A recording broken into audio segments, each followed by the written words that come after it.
All right, hello everyone, and thank you for tuning in. Today, Greg, we have a very special guest who I would like you to introduce yourself. We have Kendall Ryndak-Samuel, who is a BCBA, a behavior analyst. And Kendall, thank you so much, one, for coming on the show, and tell everyone a little bit about you so we can jump to the fun part of the conversation. Yeah, absolutely. Thanks for having me, guys. So I am a board certified behavior analyst. I am different than a psychologist. I feel like a lot of people, when they ask me, what do you do? I go, I'm a behavior analyst. And they go, like a social worker? And I go, nope. And they go, like a counselor, what do you do? I'm like, nope, not that either. So I am a professional who I study the environment and I try to analyze and understand what is causing different behaviors to happen.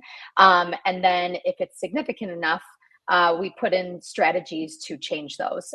So it could be something as small as teaching somebody how to make a sandwich, or it could be as, grand as, changing an entire system at a company on, how you can decrease turnover and putting in incentive systems, and all of that. But what I specifically do, I work in two areas. I work in behavioral sports psychology. So I'm a private softball instructor. So I use behavior analysis to teach all of my students how to pitch, how to field properly. I'm using behavioral performance in order to help them grow their skills, which is a little bit different than just typical coaching, because typical coaching, you just might look at someone and be like, all right, this looks like this is going wrong. Let's try this. Whereas I kind of track progress over time, and I track the strategies that I'm using. And then I also work in dissemination. So I teach people how to talk about behavior analysis very basically, and I teach people about what it is, because not many people know about it. So long and short, I do a lot. No, that's perfect, and this is why I was also interested to have you on. And for anyone listening, Greg and I a while back were on the Behavior Bitches podcast, which was a fun one, and they're BCBAs. They do a whole lot of stuff, and they're just fun to talk to, and and we've also been on the Texas Association of School Psychologists. They have their own a podcast as well. We went on there with them. And the reason, and I love how you hit it up right here with your sort of your softball example, is that it's kind of like, one, we get the same question when I tell people I work in human behavior or do something like that. They're like, "Oh, are you reading me right now? Can you tell me?" Yeah. I'm like, first of all, I'm like, "Ma'am, leave me alone. I'm trying to have a drink." But that's my usual response. But it's so there's a lot of misconceptions. And what I also like about folks like you, and then the behavior bitches as well, is you're a practitioner, right? And so Greg and I are practitioners, right? We're not just studying and writing and reading about this stuff at a university level or an academic setting, which is great. You need to have that stuff, but we're all about the application of it. And so you brought up two sort of completely different areas, which is interesting to me. One, a lot of stuff, a lot of the BCBAs, a lot of this work, a lot has to do with kids, and people think about like autism or different issues. Like my mom was an occupational therapist. She actually just recently retired. So she worked with a lot of real young kids, like 0 to 3, on some of those basic things, like how to feed yourself, how to, pick up, these different things. And so you're looking, it's very behavioral based. And then you put in different intervention strategies. But what really fascinated me too is, because you have a background in softball and you're a coach, is you're looking at it from not just a coaching perspective and maybe softball experience, but like what about behavior. And I'll ask you, but in my, since I've been doing this for a long time, it's sort of like once you get in and understand some of the underlying principles of behavior and how humans are, it's like it opens up this world that touches everything. So I kind of, everything. so I kind of want to get like your perspective on that, because we even have listeners from all different backgrounds. Like we have a Hmm. lot of like law enforcement, first responders, some military folks listen, but we also have like fraud investigators. We have just interested parents. We have people who just want to keep themselves safe, because we Yeah. deal a lot with like sort of what people call threat recognition. That's not what we really do. We you know, but it is in a sense. So it goes everywhere, and so sometimes that can become nebulous to people. They're like, well, what do you mean? Like it touches everything. So I kind Wow. of want to get your perspective on that, or where your experience in dealing with something like that. Yeah. So, I mean, that's what made me fall in love with this science, is that I saw this opportunity for, a lot of people call it a technology, because it really is this like huge like grouping of strategies and how to analyze what's going on, and strategies for that, and then strategies to change behavior if you need to, and to teach skills, and to work on like increasing motivation, which is how we live. Yeah. And I just found it was so fascinating, because I really hadn't seen anything like that before in my life. Even like learning about general psychology in high school, it was cool, but then when you got to like operant and classical conditioning, I was like, wait a second, this is actually how people learn how to do things. This is how people get motivated to get out of bed, to go to their job, to have kids, like everything. So if you can understand the basics of that, that's like a superpower. So, and working in the field that's what you do for a job, it's so cool. So, I really wanted to go into this, because I was like, well, I there's no way there's a job for this. Like in high school and in college, I was like, I'm so good at this, like breaking down all the operants, and learning about how Pavlov made his dogs salivate and all of that, but there can't be an actual job for that. Well, there is. And I I was so excited, because again, I felt like I was going to learn about a superpower that I could teach everybody else about. Then when I get into it, I learned that it's actually kind of a narrow practice right now. There are all these different things that we can do with the science, where even on our board's website, the board of behavior analysts, and then there is another organization, it's called the Association for Behavior Analysis International. So all of these organizations, they have all of these subspecialties of areas that they say behavior analysts can practice in. And when I found that, I was like, oh my God, I could choose any of these. Just like in medicine, you could be, a gynecologist, a cardiologist, an oncologist, you could do anything. I could do the same thing, but in behavior analysis, this is dope. But then when I got into it, I was like, whoa, people are only working in like a couple areas.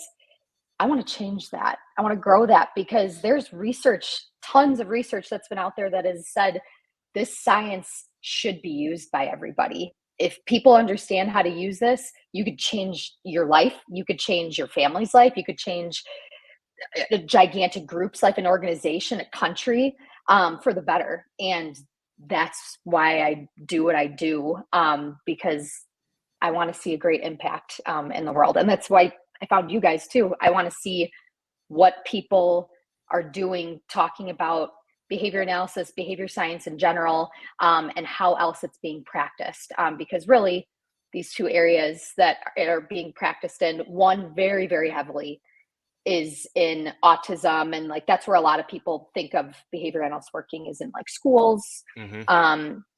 therapy centers. And then you got the other side of it, kind of small, but it's called organizational behavior management, which is like business behavior analysis. So working in the corporate setting, and helping people, you've heard of a PIP before, performance improvement plan, stuff like that, incentive programs. So that's happening a little bit, but I want to grow this field and see it thrive and help the world. Well, hey, Greg, did you want to add anything before Yeah, of I course I jump do. into I another mean, question? I'm excited about your book coming out in October. Brian will talk about that later, I'm sure. One of the things I like that you did that sets you apart from other people.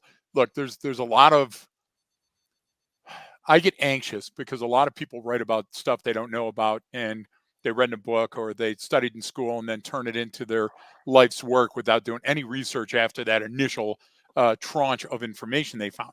Yeah. So one of the things that's troubling is in Europe right now, they've got a lot of these seminars where people say, oh, absolutely everything about human behavior starts and ends with kinesiology and body language, and this is the end all be all. And it's not. It has nothing to do with it, or very little to do with the big process. What you talk about is you talk about research. One of your quotes was, "There's that's another layer of being really successful behavior analysis, is having extreme empathy and being able to put yourself in somebody else's shoes. Because if you can't do that, it's going to be really difficult to see the whole picture and why maybe something's happening." So I pride myself on being in the business longer than a lot of people. And I still, to this day, walk through a parking lot, pick a car at random, take a look inside the car, and then go in the business to try to find the person that owns that car. And that hones my skills all the time, because absolutely everything you do, from a trash pull to where you park your car to what your car looks like, all that stuff that's on the floorboards of your car or the dashboard, that helps me target you. And again, my goal is slightly different than yours, but what I do is I read the full spectrum of human behavior, and then I compare it against a baseline that person is operating in, or that they operate in at home. And then people will say, so what? Well, that helps me figure out exactly what you need to hear from me, what you need to do in your home, why you're thinking that you're failing. So all those things that I can do with that information are amazing to me. And then when I open somebody's eyes, like in a lesson, Brian and I'll teach a course, or in the book, or when we do a webinar or something, people go, oh my God, that's amazing, we can do that. And it's like, yeah, it's called pattern recognition. And so the analysis part is what you're doing and what we do. But the idea is that we have to disabuse people. And I think you wrote a lot about this as well, because I've read it. There's a lexicon that's out there that's non-helpful. It's like a doctor telling you all of these different things that you truly don't understand, and saying, well, there's my analysis. Well, if you can't use that information, so I street everything up, and Brian and I are very good at taking things to a level that anybody can understand and use them immediately. Turn around in your own life and be a better lover or husband or wife or Yes. coach. So I just want to give you the kudos for that, and tell you that we're all on the same coin. It's just we may be on opposite sides of it, but I think all roads lead to Rome on this. I hope you feel that way as well. Yeah, I 100% agree. And especially with what you said, how, yeah, if a doctor gives you their analysis, like, I love to use these examples. Like, a doctor wouldn't tell you, so I looked at you and you got rhinosinusitis. You would be like, I'm dying. This is the worst thing ever. I should probably go get a lawyer and write my will. It's a sinus infection. That's what they describe to you. You have a sinus infection. Here's a prescription. Call me if it doesn't get better. Or cephalgia. That's a headache. You don't hear doctors saying that. And if you do, if you're listening to this and your doctor has said that to you, please maybe go find somebody else. But right. That's what's happening in behavior analysis, is that we have this wonderful science, all of these strategies that people are secretly obsessed with. People talk about this stuff all the time in Amen. books and on social media. It's everywhere. And that's one of my hashtags I use when I make my TikToks and Instagrams. It's ABA, or hashtag ABA is everywhere, because it is. But people just don't know it, because the people who are practicing it don't talk about it appropriately. We say things like, the motivating operations here are just really fighting against what the actual behavior is doing and where it's coming from. Already, as a lay person, I'm like, I gotta go. I can't. Yeah. You could have just said, somebody's motivation is a little bit in a different direction here. They have a different craving, right, that maybe we might need to look at and change, so that we can help them achieve their goals, whatever that sounds so much better. But I've been guilty of it myself. But that's why I wrote the book, is because we need to help people speak about this appropriately and easily, so that we can help everybody that we need to, and so that we can grow the science as well. It sounds better. It's a lot friendlier. Yeah, and you know, especially on social media, there's a lot of people sort of self-diagnosing with different Yeah. things, and it gets pretty bad. So there's a ton of misconceptions out there, and part of it is just people's, you know, feeling like, oh, I want to be special or I'm different, you know, and so, oh, I have ADHD or I'm on the spectrum, autism spectrum, or I'm this, and it's like, all right, like if that's where you're starting with, then I think we're not at the best place. And so what, and the reason is, or what I like to kind of get from you is sort of like, I guess sort of a two-part question is, what are some of the big misconceptions that you see out there, you know, especially with your training and your experience and your being a practitioner?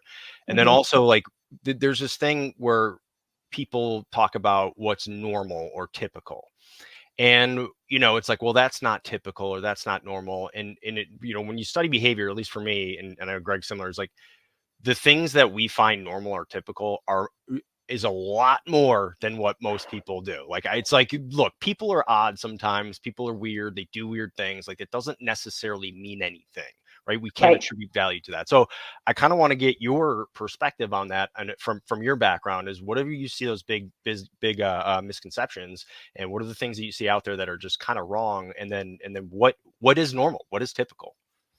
Yeah. So both really good questions. The first one, I see huge kind of misconceptions. Again, just basically around ABA. A lot of people just misunderstand what the science is. Again, when I tell somebody I'm a behavior analyst, they immediately go to you're a social worker, you're a counselor, or you're a psychologist. So right away they go to mental health, which there are behavior analysts who work in the clinical setting, that work in mental health, absolutely. But that's one specialty of it. So there's misconception around what an actual behavior analyst is, what they're able to do. Again, like I said, a lot of people, if you have been around BCBAs before, they immediately, if they know what a BCBA is, they think you work in autism, or you work with kids who don't follow the rules, or you work in a school. Then there is another group of people that they know what behavior analyst behavior analysis is, and they may have had a bad experience with it, and then they just label the entire science as it's not good. Don't use it. There are better strategies and therapies out there, especially like in the realm of autism. There are much better things to do, with your child to help them than ABA.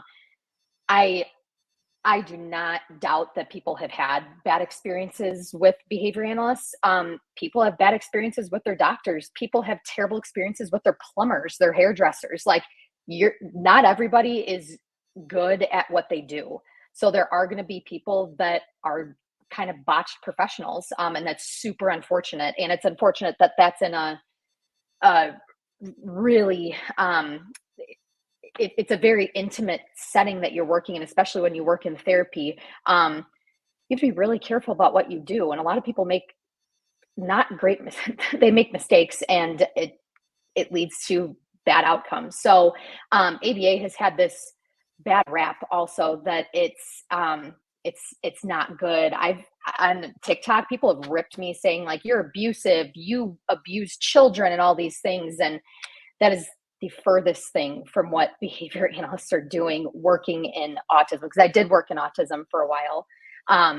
We will change behavior that's significant to that person. We're not just going to change a behavior just because, and that's in our ethics code too. So if there is a BCBA that's out there that's just changing behavior just because it's convenient for them or for somebody else, that's not good, and they should be reported. But if there is an issue happening where somebody is injuring themselves, or they're putting themselves or other people in very dangerous situations, or maybe it's not a dangerous behavior, maybe it's just you want to see an increase in performance from your employees, or like my pictures that I see, I want to help them make a significant change with their skills so that they can throw the ball harder.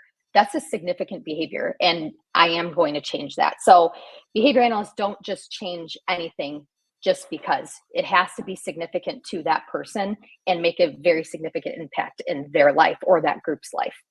So those are the main inconsistencies that I see with people who just aren't familiar with the science or who had a bad experience with the science. And then for your second question about what's typical, there isn't a whole lot that's typical. It's all relative to the person. And again, we're not going to change some behavior because it just doesn't look typical. I've had plenty of families come to me in the past for either autism, families saying, my child is hand flapping, we have to get rid of that. My first question is, well, is it hurting them? Is it hurting somebody else? Is it getting in the way of somebody else's learning? Is it getting in the way of their learning? Is it distracting to an entire class? Is it so distracting to this person they're not able to get their things done? If you can't answer any of those questions, I'm probably not going to change it because it's not significant. And it doesn't matter if that looks atypical. Okay, like we all have, if that's like a stimulatory behavior, like we call it in ABA sometimes stimming. People stim all the time. That could be a stim. I'm stimming right now. I love running my fingers across my fingers across my hands. Also, my dog might bark. Yeah. The car just went off. So yeah, it might not look typical, but that's okay. That people do. Everybody has atypical kinds of behaviors. And then in pitching, what I've seen, people will say, "Oh, okay, her wind up, it looks weird compared to everybody else. It doesn't really look typical. We got to get rid of it." Again, if she's getting enough power, she's throwing strikes, she's able to be an effective pitcher, I don't care that looks atypical. I'm not going to change it. So sometimes it's preference from, your clients, and that can be hard to deal with at times, but typical is relative to the person. It's not, typical. It's again, it just depends on what that person is doing. It's not, this large grouping of only these behaviors are typical, only these behaviors are normal. No, it's relative to that person. And the way I look at it too is like, because that's a great explanation, because we look at it as you're kind of bringing this up in a sense implicitly is, well, what's the outcome, or what's the impact, or what's the effect of what they're doing, because that's what it should be. It's because why humans are terrible in general at measurement and assessment, right? We don't measure things well. If I need to cut a piece of wood for something I'm building, it's very easy. I take out my tape measure. All right, we use inches, and this is and I can make my cut. But when it comes to things like psychology or behavior, I would say just behavior in general, right? It's not like physics, right? Physics is it's math, right? Here's what it is. This is what we know. You can measure it, and unless you get really, really, really small or really way far out in the universe, then it gets a little complex. But otherwise, it's hard. It's difficult maybe, but these are the laws. You understand it implicitly. Like you don't need to know or be taught the measurement for what gravity is, right? Because you know what that is. You're not, if you jump off your roof, it's going to hurt when you fall, right? But when it comes to behavior, like there's a lot of complexity in it, and so we don't always we don't always measure it correctly. And something you brought up even when you first were introducing yourself is like you talked about the environment and everything else. So it's always like you're comparing something to something else. Every observation you make is a comparison to something.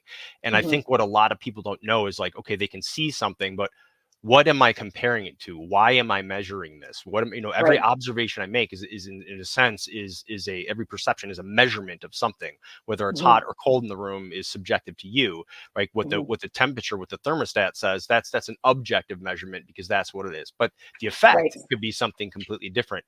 And it's kind of it seems to me difficult for people to, even who know certain things. Like you brought up the great example of like the pitcher doing it different or wind up. Well, I see that with like really good trainers, like people like for teaching shooting or something, like, well, that's a little different than we taught, but you know what? The really good trainer will be like, hey, if that works for them and it's safe and it's effective, then that's Do how it. they do it. Like Yeah. it's the outcome. But you know, we don't do that with everything. It kind of takes a lot of tacit knowledge and experience. So like, what are there common ones that you see like that, or where someone, what's the best way? What I always try to get someone's perspective on, for who's outside of our field or doesn't do what we do, is like, you know, it is in general, like, how do you teach people, or how do you explain that to people on how to measure correctly, or what is your comparison, or why is this observation significant? You get what I'm saying? It's like we focus on the vanilla. We focus on what's the comparative background is the most important part, right? Right. To us. So I kind of just want to see like what you've seen in that, or what your take is on that. I'm getting chills with you asking me about that, because this is like getting into the nitty gritty of what behavior analysts do. This is so Yeah. exciting.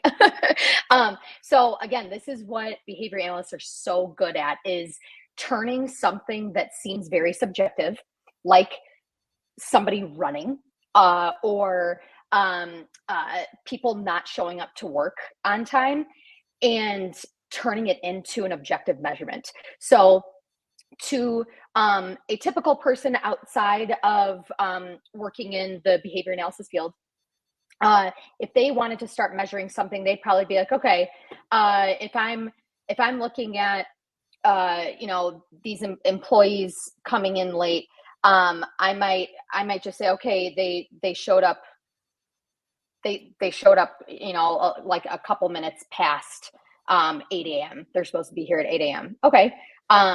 Well, if that's not written down somewhere that like 8 a.m. is the exact start time, then that's a problem, because then it really isn't very objective. Everybody doesn't really know the rule. So what BCBAs would do is we would come in and say, okay, let's make this even more clear. You can show up anytime between 8 a.m. and 8:10 and be on time still. Any time past 8:10, it's late. For something that is a little bit more complex, like I always like to go back to sports. So gymnastics is a huge sport where a lot of people, they do have objective measurements for how they have their grading systems, or point systems for who takes first and second and all of that. But some people argue that it's subjective at times, because it's also so difficult to judge those skills because they happen so fast. So for a lay person, they might think, okay, well, you know, it looks like they're getting, you know, 7 feet off the floor, maybe, I don't know. So they might just eyeball it, whereas behavior analysts are a lot more rigid with that. But that's how we get objective measurements. That's how we teach people, okay, this is how you're exactly going to measure this thing. We have to have a very definitive description of what you are measuring. Say in gymnastics, someone's layout has to be, you know, at least 8 feet off the floor, or whatever it is. We would put that in our, what we call our operational definition. So we have to start with a very objective definition of what we are measuring, so everybody measures it the same over time, not just when we are first tracking our data and seeing, you know, what's going on. That is the definition that stays from the start of tracking it all the way through. Okay, now we have started to change it if it was significant. We need to make sure this individual maintains this behavior, and then until we're done. So we are the experts at taking something that looks very subjective and making it very, very objective, which a lot of people, it's very hard to do that, because Yes. you have to break it down to its most minute form. But again, we're trained to do that.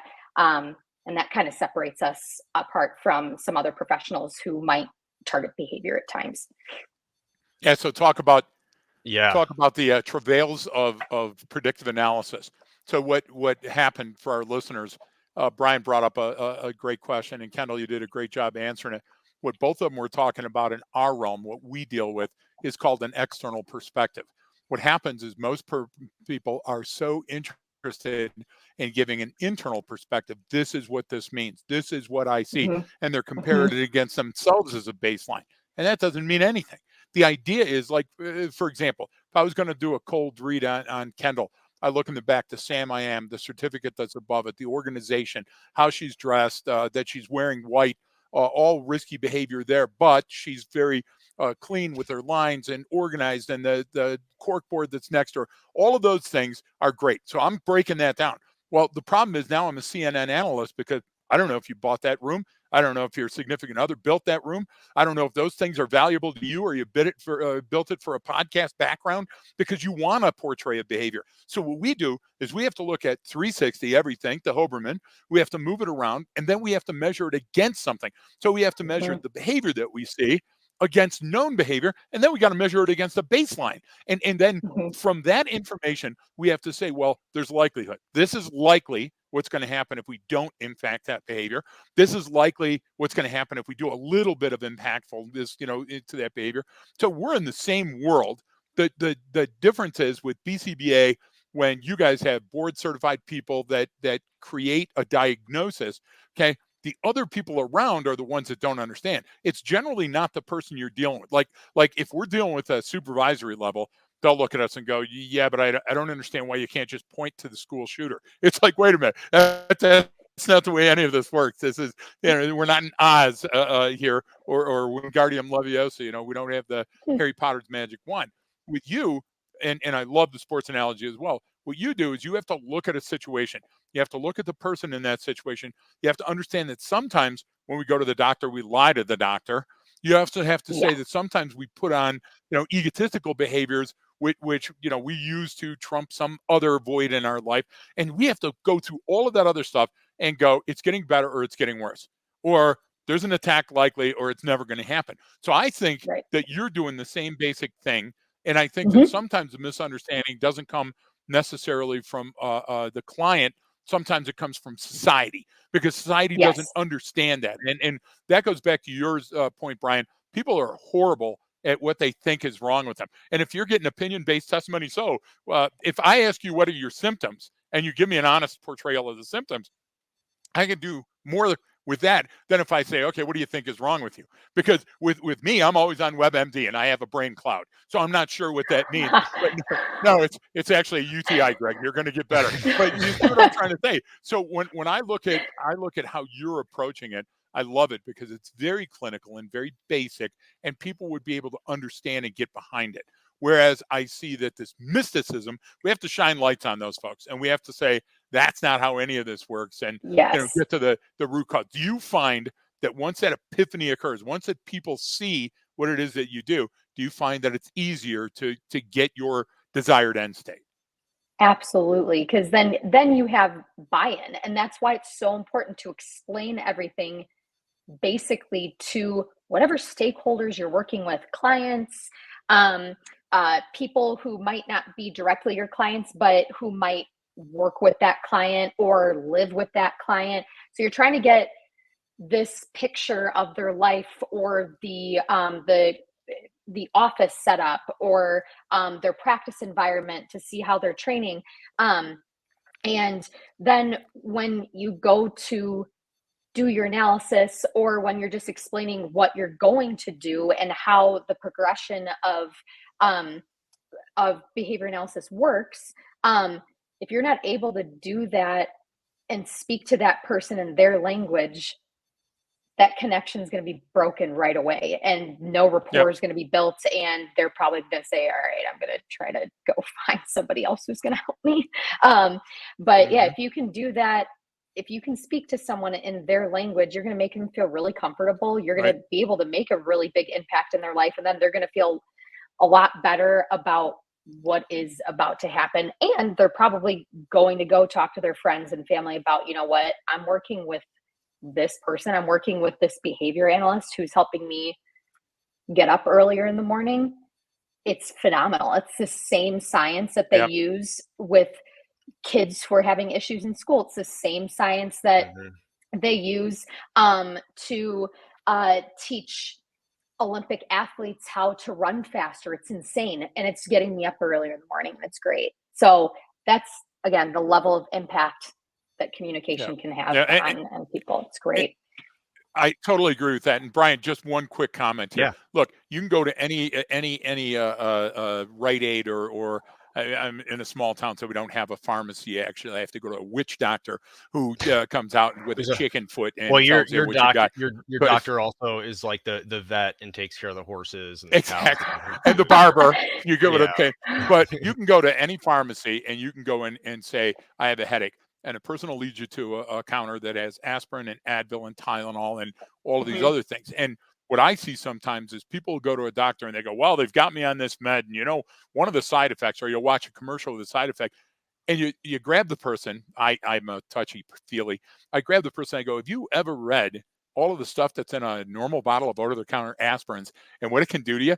Well, we don't. See, the things that are familiar to us, we don't dig deep. We don't look under the veneer. We don't want to investigate those because we just take them for granted. And our human behavior, look, if you would have had a counselor, and Brian, this is for you, for the love of God, if you would have had a counselor like Kendall when you were growing up, you wouldn't have had all of these behaviors that we got to unpack now and speak with a megaphone, please come off the roof, and all that other stuff.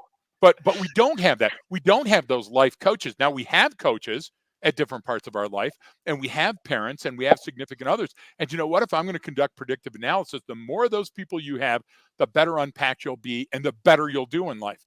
But the less that you have the ability to bounce that off, look, I'm feeling that this is normal, clinically normal, but it might not be. I feel that this soothing behavior that I'm doing is okay, right? But it might not be. And that's the art of what you're doing. You're communicating that so I can, a siloed communication means it's never going to get anywhere. We'll draw an unreasonable conclusion and then run with it. And that's not helping anybody. So I like this because where the discussion is going is like, look, measurement and assessment leads to a better conclusion. And that's what we do. We just do that over we're looking for different things.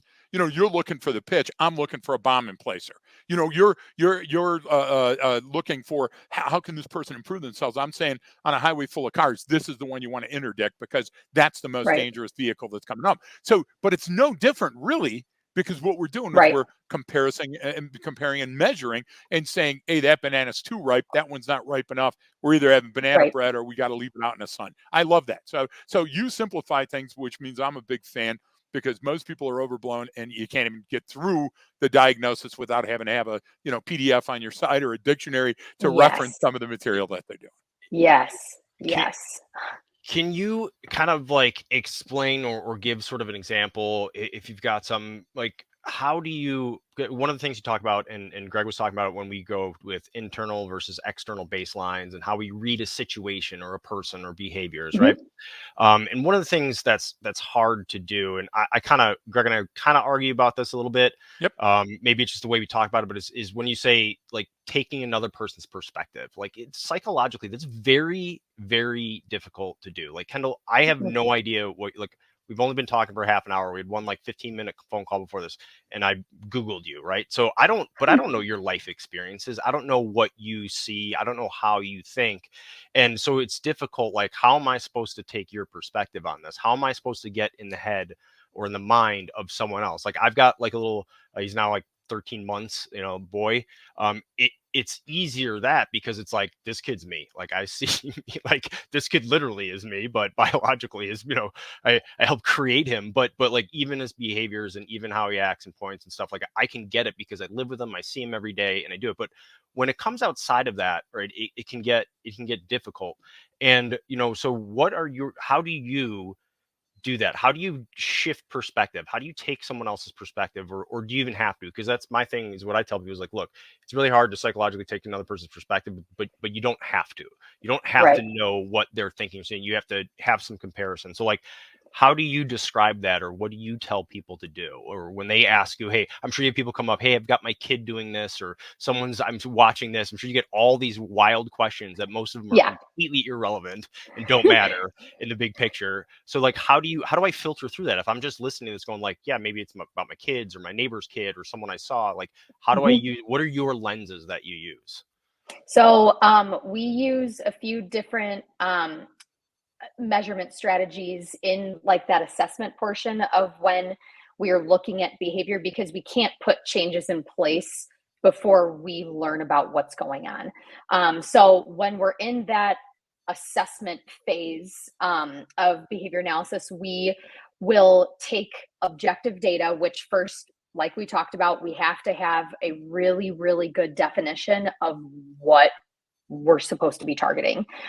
So for instance, say it's we'll go to a child example. Say a child's in school and they just aren't doing their homework, and they haven't turned anything in all year, and it's like 2 months in. So what we will do is we will interview the teacher. We'll interview the child if they're able to talk for themselves. We'll interview the family. So we get all this background information of what could possibly be happening and what other people's perspectives are of the behavior that's going on. And then we will take objective data on what we are seeing.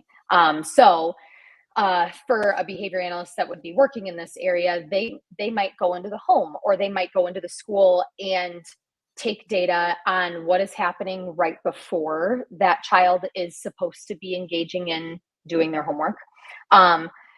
What is happening when they're doing their homework, or if they're not doing their homework, what are they doing? And then if they did do their homework or didn't do it, what happened right after that?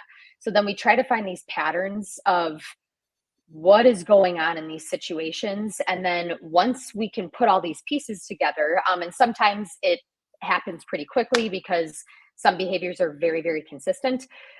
Others, it might take a little bit longer to understand because it might be happening across all different environments. It only might be specific to one environment or one person. They might only not be doing their homework for one teacher. Once you can get all that information, then we can move forward. So we do what you guys kind of call it pattern analysis, which it might be different than this, but we do try to find those consistencies of, this is what is happening. This appears like this is why it's happening. Now we can put this change in place. So we rely heavily on that objective observation of, I'm not going to try to get in your head. If you want to tell me what's going on in your head, I'm going to write that down, because that is probably impacting also what you're doing. But I'm not really worrying about what's going on in here or in here, again, unless you tell me. I'm worried about what's going on out here, because we can kind of change that to help that person meet their goals, stay on track, whatever it is. Yeah. And Brian, I think a great thing there, a great parallel discussion. Look, you're speaking the right stuff, Kendall. You're going to hopefully resonate very well with our audience, and I think they're going to listen and follow up and buy your book, because it's really good stuff and it's very simple stuff. So let's go back to the pattern. So I was sexually abused as a kid. So if I was going to conduct an interview with, for example, a pedophile, the easiest thing for me to do is bring my confirmation bias, bring all my hate and vitriol and all the things from my internal perspective on it, and lay it out while I'm doing the interview. Well, it might give me some sense of relief, but I'm not going to get anywhere with figuring out what's inside the pedophile's head.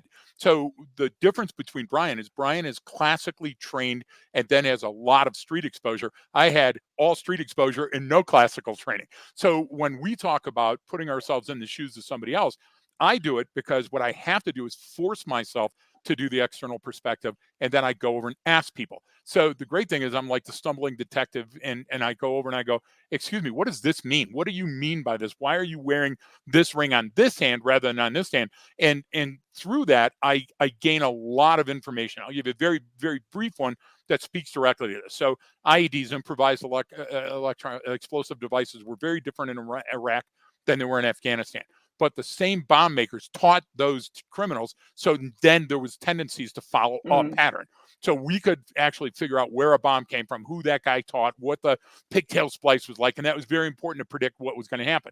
So I'm in this meeting and they got all these geniuses from the Department of Defense and Department of Justice and ATF and everything in Afghanistan.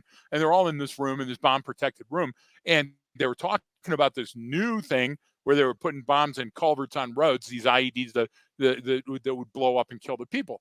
And I had been on the road. I was out there talking to the people.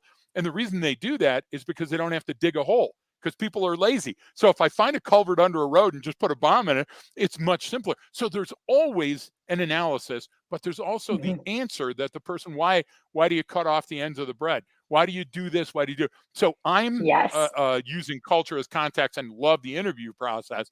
And you both are very clinically trained. So you stack the cards and everything, but both of us and all three of us on this call understand there's also an intervention strategy where you got to go more quickly.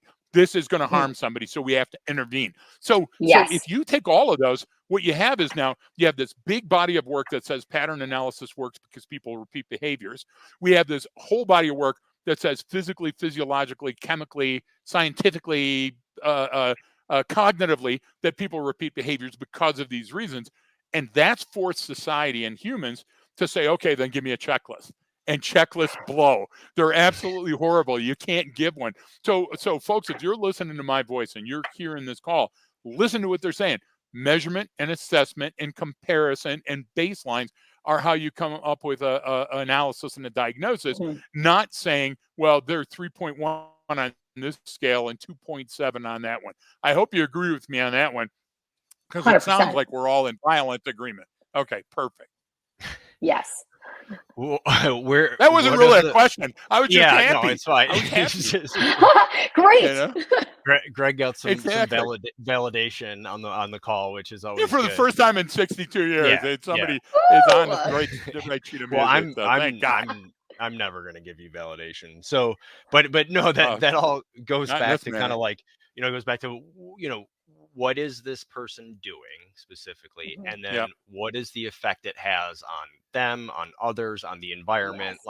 And that's where you can come in, because like you even said it, and I see this too, with organizations where it's like, oh, we gotta get better at communication. It's like, okay, well, how did you arrive at that solution already? Like, what you haven't clearly defined what the problem is, and you're already jumping into a solution. How do you see stuff like that? I'm guessing. Oh my God, all the time. And that is such a perfect example of, again, most people have really good intentions. Yes. Anybody who's saying that, they want to help make whatever situation it is better and relieve whatever issues are happening. So their intentions are good, but to a non-behavior analyst, they say we have to get better at communication. Whereas a behavior analyst would say, I have observed that there have been 4 people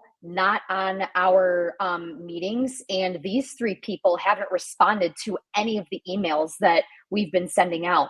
So let's look at how we can increase attendance at meetings and increase people's responses over email. Boom. Great.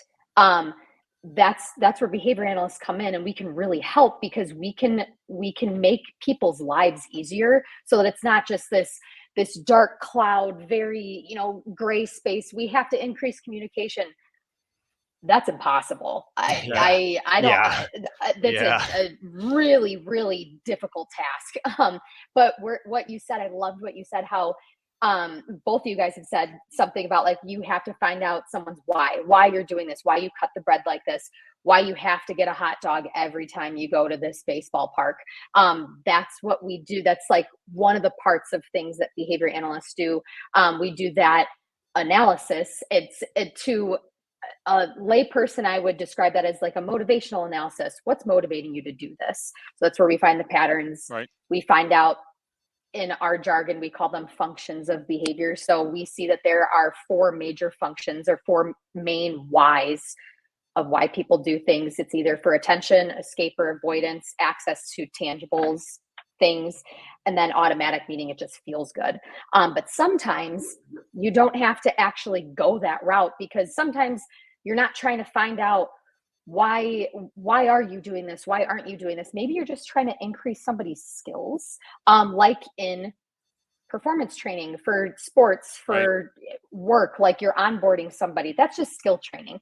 But that's another thing that we're experts in, because we know how to take a really, really complex behavior, like Simone Biles doing, I don't even know the names of all of the different flips and like her routines and everything like that. Crazy. But a behavior analyst would be able to, who is an expert in behavior analysis and gymnastics, would be able to break down those movements and teach that to someone who is trying to learn that. Now, I'm not saying that everybody's going to be able to be Simone Biles later on in life. That would be incredible. But we know how to break down those skills and make it more realistic for somebody to attain those goals that they have, and be able to do those flips and all those movements for them. So it's just more. And so we do a lot of the same stuff when you talk about how do you turn the subjective into the objective, and that's why we use a lot of the terms that we use in the lexicon that we have,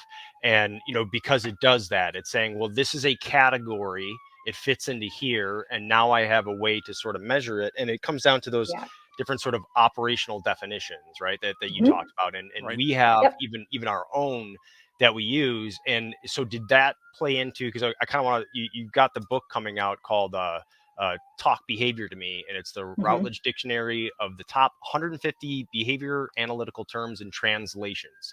So was that kind of fit into what you're trying to do here, is define some of this stuff for people better, or what was the reason for the book? Yeah, so I saw that there is a huge lack of people talking about behavior analysis, basically. And because I love the science so much, I was seeing, and I don't have actual data on it, but I see how pigeonholed and how narrow our practice is with only like 1 to 2 populations. And I see that some of that is because we can't talk to people about what we do.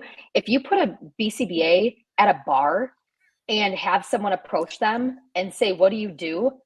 The conversation that on the behavior analyst side would be so long, and it would probably get more complex and confusing the longer that it would go on. And that the person who approached them would probably be like, okay, I got to go to the bathroom. And they'd probably leave. Because it's too much. So I wanted to simplify things for everybody, to teach practitioners and students how to talk to non-behavior analysts about what we do, so we can increase our impact, grow the field, but then on a smaller scale, increase how effective our treatments are by making it easier for the people who are implementing our strategies and all of our plans, making it easier for them to understand and then do it right. Because if we are just writing all of our plans in jargon, and teachers, parents, youth coaches, professional coaches, anybody who's not a behavior analyst, they're usually the ones who are taking these plans and running them.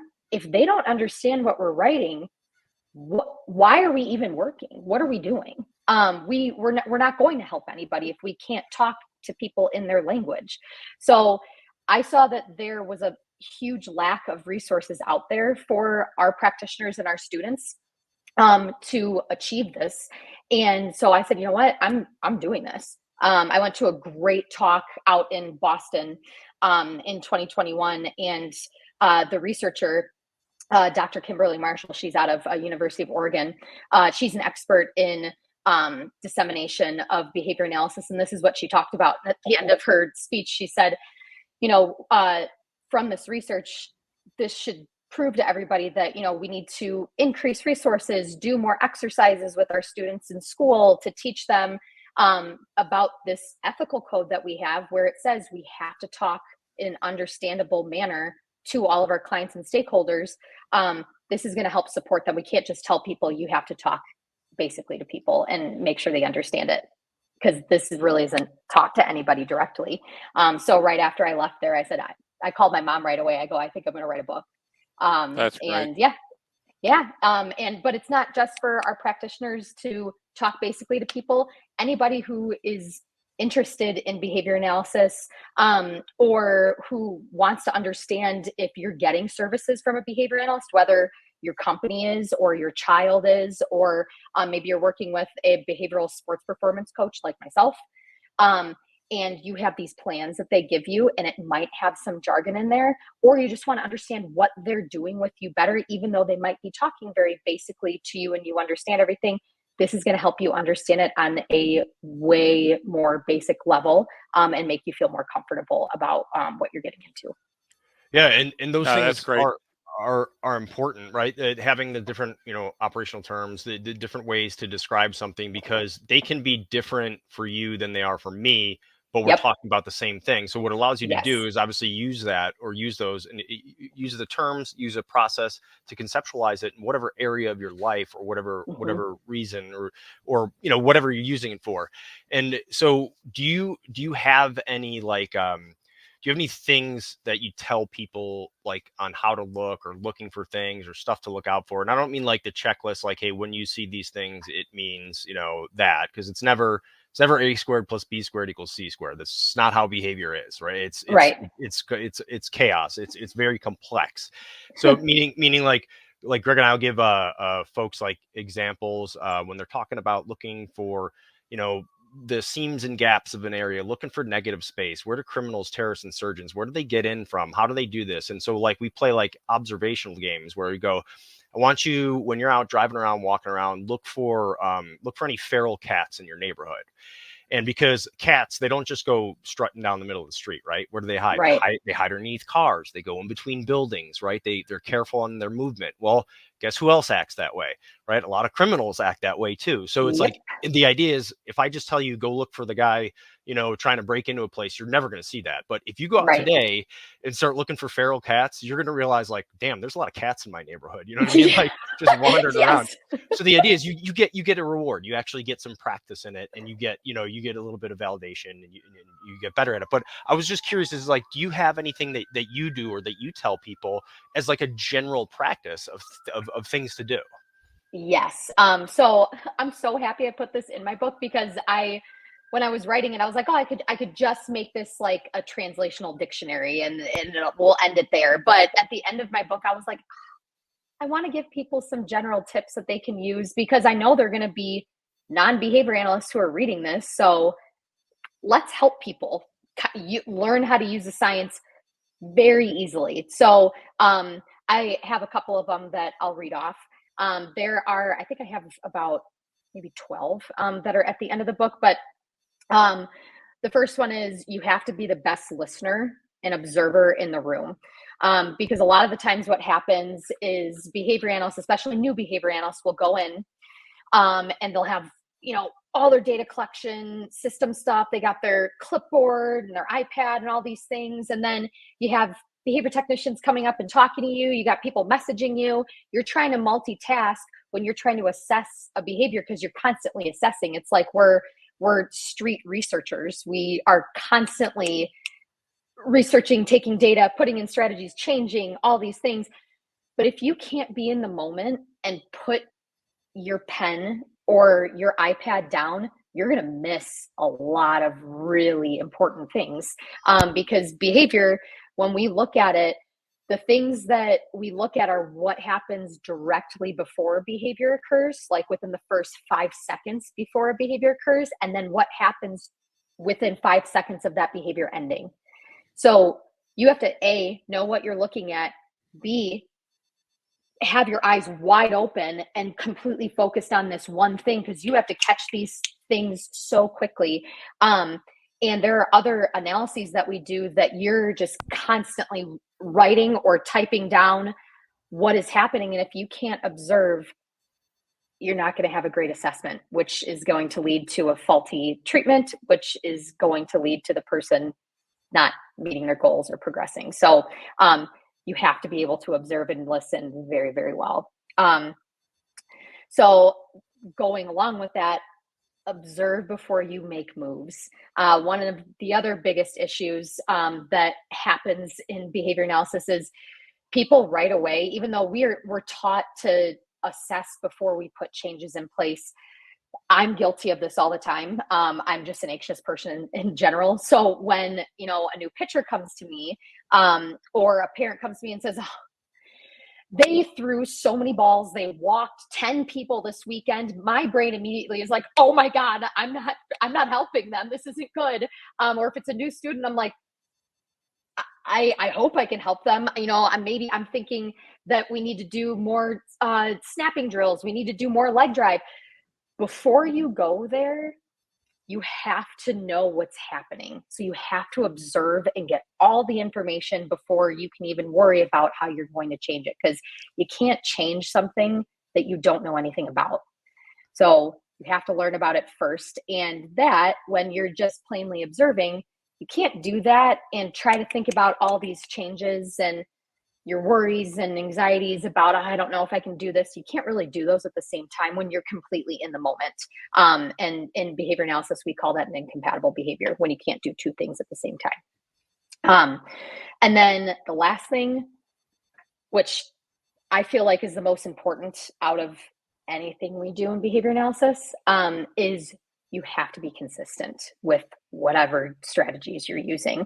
And it doesn't just mean you're consistent for a day or an hour. You have to be consistent over a long period of time, with however it is written in that plan that you were supposed to be acting. When this person does email you back on time, if it says in the plan, you're supposed to send them back, thank you so much for getting back to me, or you're supposed to, I don't know, say you have some employee like reward board, you're supposed to put a star up there. Great. You have to do that. You have to keep doing it, because nobody ever mastered anything by doing it once in a while or just one time. So consistency is huge. And it's something we preach all the time to our clients and stakeholders, our students that we work with. You have to do the same thing all the time until we say it's okay to change it.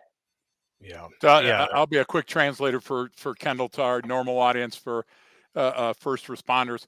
What Kendall said is, you have lights on your vehicle and a siren, and you're rushing to an unknown trouble where you've got limited information coming in from an RP on the scene and a dispatcher, and you, as the copper, have already decided how you're going to handle the scene and the situation and calm things down. And that's why cops die, because we're rushing into the situation with scant information. Another sales pitch for your book. I surround myself with translators because sometimes I speak in parables that I don't understand. It just, the information comes out in that manner. And earlier when we were talking, I said the white shirt represented risky behavior, Kendall.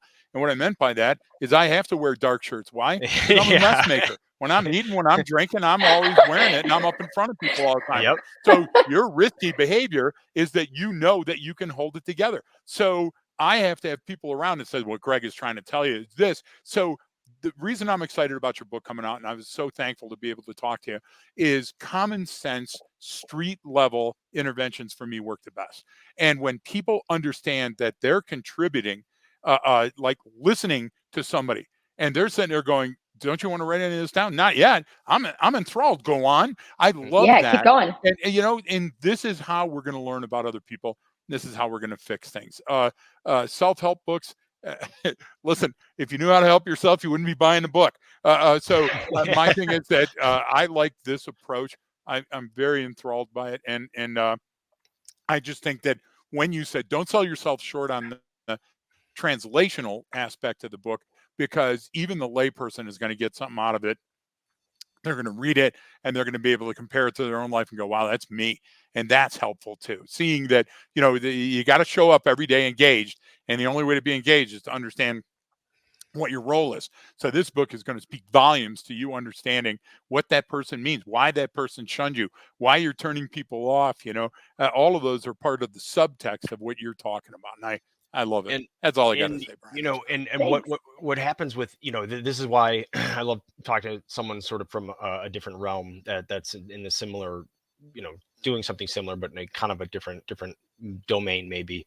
You brought up some things that everyone goes, well, yeah, that's common sense. I get that. It's like, no, but you didn't do it. Like you said, all right, because you put it as what, be the best listener, in the room, right? Be, just shut your mouth and open your ears. And, because we always say like our one of our principles is that humans are constantly on transmit, right? People teach you how they want to be treated. We're constantly just transmitting everything about us. So I have to, one, tune into the right frequency and then not jam a square peg into a round hole, right? So I have to not let that take over. And even with you're talking about listening, people are like, okay, yeah, no, I listen to them. It's like, no, like this is even military has terms called SILS: stop, look, listen, smell.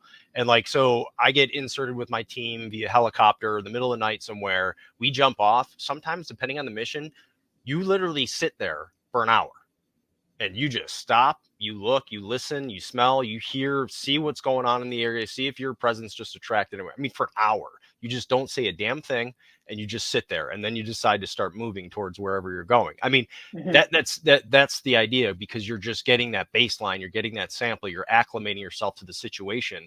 So you're using that external baseline, not an internal one of what you think is going to happen. And it seems so obvious, but people really don't do it.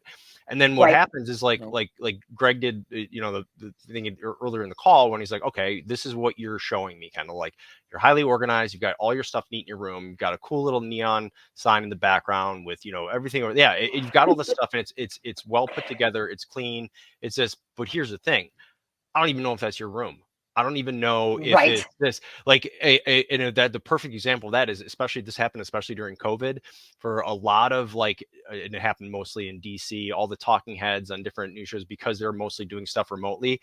There were companies that would come in, you could hire them and they would put in like a bookshelf, make a decorative Zoom background for you. I didn't know that, but Oh I yeah, don't yeah, doubt it. and it was big money too, and it was all and then they could, based on what your preferences were, they would highlight certain books out there that you want. So they would cultivate that image for you to transmit to the world, to show that, look at me, I know what I'm talking about. And this, I mean that's the idea. Like, if you like, you can only see so much behind me, but if you saw where this is my little loft office above our garage, like, this is Brian's head. I've got like the guitars over here. I've got some stuff stacked up over here that I need to get to. I've got my books back there, the couch that I sit, like, it really is. But you only get this perspective. You're only seeing what I'm showing you. So those simple things is where I see things go wrong. So I like what you're doing with the book, and then kind of expanding this sort of reach, because especially with BCBAs, it's so much focused on kids and intervention strategies, and then that takes on a life of its own with social media, and every little thing gets picked apart. That's why Greg even brought up like kinesics and body language, at the beginning, where it's like, you can't start there. You have to know where you're starting from, and I just love getting your perspective or background from this. So I don't I want to allow you to, like, anything else you kind of want to add, or takeaways for people from what you've seen, especially stuff with kids, and sort of your perspective on everyone's really scared of social media and these different apps and the way things are changing. I always say people have been the same for a really, really long time. It's not the app, it's not the phone, it's the person. It's not the gun, it's not the drugs, it's the person. If we shift our focus to that. And people are worried, well, what do I do with my kid? What do I do about this? And my opinion of this is sort of, okay, what are you doing yourself? Because I see adults are much worse at this than children are. And if you're doing that around your kid, all they're going to do is mimic your behavior. So if you're constantly on the phone when you're hanging out with them and checking your Instagram, like, well, then that's what they think is normal or typical. So it's actually not them that you have to worry about. Right. It's you. So I'm just curious from your perspective, like what you see or what you tell parents or what you've seen before, and kind of where you think the social media impact, what it really is, not just versus what it's always talked about. So like social media impact on like what people are saying about behavior analysis, or like how social media how it's really affecting our behavior, like, and especially at younger age. God. Yeah. This could be an entire podcast It could in be. itself. It could be. God. But what I see is it totally draws people out of the moment, and again, I don't have data on this, but from my observations, I'm seeing decreases in how people are connecting with anybody and anything around them. A lot more risky and dangerous behavior. Like people are texting constantly or on social media at the red light. And you might take your foot off the brake for a second and don't realize that you're rolling, and then you get into a fender bender. So all these things that maybe weren't happening as much before social media occurred are starting to pop up now because of it. We're also constantly comparing ourselves to other people. I'm super guilty of that because I'm an influencer. I am on social media all the time. And it's not the best environment for us to really thrive, because when you're constantly comparing, you're getting pulled out of the moment that you're in right now. You're maybe not interacting with the people around you or your pets as much. You're not attending to what you should be, the stove that's on, maybe all the work that's in front of you. We're being less productive. We're Right. living less in the moment. And it's to me, when I'm on social media more, even though I love it and it's so fun, I almost feel like sick. Like something's wrong. Yeah. And I'm like, man, why do I feel like so off? It's because I've been living in this world, in this box for 2 hours or whatever it is. I really try not to be on social media for that long, but it happens. So all of these risky things and these things that we talk about, like, oh, we don't like being ignored. We don't like when people are not vigilant when they drive. We're doing that because we're on social media. Social media is wonderful for so many things. It allows us to connect to a lot of people, but I think that there has to be a lot more education for the young population on how to engage with it appropriately and what to expect. Maybe some restrictions on who can be on there, like what age and duration restrictions. Maybe there also needs to be, after, when you become an adult, you can have full access to this. Here's some tips on how you can engage with your social media audience and your platform and whatever in a healthy manner, because here are the effects that can come from it, which there are resources out there, but just constantly putting them out there for people, because if we're not prompted, we're not going to do it if that's already not a habit. So Well, Greg, I'll let you kind of get any final comments or any other questions for Kendall while we have her on here. I had so much more we could talk about. I think this would be a fun conversation to revisit once the book comes out and we've all had a chance to look around.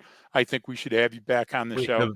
I think that the book comes out in October. Go ahead. You can pre-order it now. You can, because I'll have the links. But what I'm saying is, now. I'm not pre-ordering unless it includes like an autographed edition with the Sam I Am moniker on it. Hey, you got it. Remember that kind of. That's the way I am. But no, but this was a fun, spirited discussion about simple stuff that everybody can wrap their head around. It demystifies some of it. It puts it back in the realm of you writing your own narrative, and that's what people really want. That's why people are really out there looking for an answer, and this is an answer. It's not the answer. We don't offer the answer. We offer an answer, and I think that's important. So I just want to tell you, thanks. You lived up to all the expectations that I had. Can't wait to see the book. Oh, thank you guys for having me on. I was so excited to talk with you, because I know you guys are in a different domain of human behavior, and I love learning about what other people are doing, because that's why I got into this, is to grow this science and have the biggest impact possible. You guys are awesome. Well, we appreciate, appreciate you coming on here, sharing your perspective. Obviously, for the listeners and everything, we'll have the links to you and your social media and the book to pre-order, in the episode details and all that. And you can always look her up at the Behavior Influencer on Instagram and then TikTok. I'm not on TikTok just because it's not. I don't. I think the Chinese government has enough information about me already. Good for you. So much, but surveillance and my different things have been hacked that have my information in it. So they have enough on me. But we appreciate you coming on here. I think, if you're interested to maybe something again, we could organize something on just kind of getting into the social media stuff, because it's huge, and we've got sort of different perspective between the three of us in general. And then I kind of want to get like how to address it. We get questions on it all the time. And, I run into the same thing where, I do like, all right, Brian, if you're going to grow this stuff on Arcadia on the social media, you got to be more consistent. It's like, okay. So I start being more consistent. And then I realize, like, Jesus, I'm spending so much time on here. It's not good for me and I don't like it. But then people are like, how do you, like, you just post and then you won't even open the app for like another week? I was like, no, they're like, you have to engage with people if you want to grow. It's like, man, I don't really want to do that. But, but it's tough, but that's just part of that, just like a generational thing and how we use it. So, there's a lot we get into that, but either way, Kendall, I really appreciate you coming on. Talk Behavior to me. It sounds like a really cool book. I'll have the links for everyone. Thanks so much, everyone, for tuning in, and don't forget that training changes behavior.